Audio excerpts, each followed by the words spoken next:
My name is Joe. I'm a university student studying the history of the early 21st century. The more I read, the more I learn, the more angry and upset I get. I keep thinking, what was wrong with people then?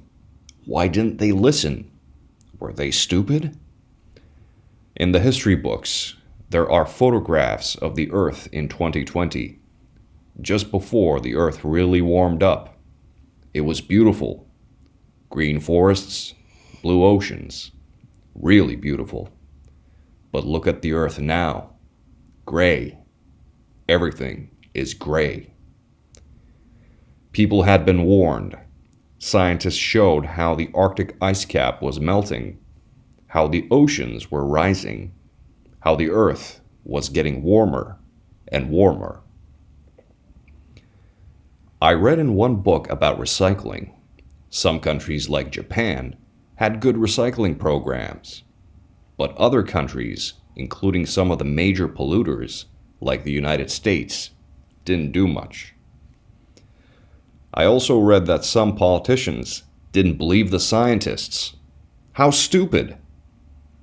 Why would the scientists lie?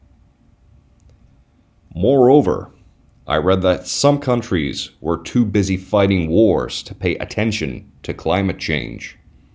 They didn't want to spend the money.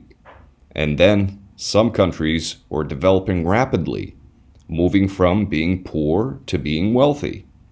And that caused a lot of pollution as the people started driving cars and using air conditioners and polluting rivers. So look at us. 100 years later, the Earth is wasted. There is very little clean water and not much food to eat. In my city, we have electricity only 6 hours a week. We walk or ride our bicycles everywhere because no one is allowed to drive cars, trucks, or buses. And ordinary people can't use airplanes either. So basically, I'm going to live and die in the same city I was born in. So I would like to thank everyone who was living 100 years ago for doing so little, for being blind and deaf, for ruining Earth. Now, it's too late.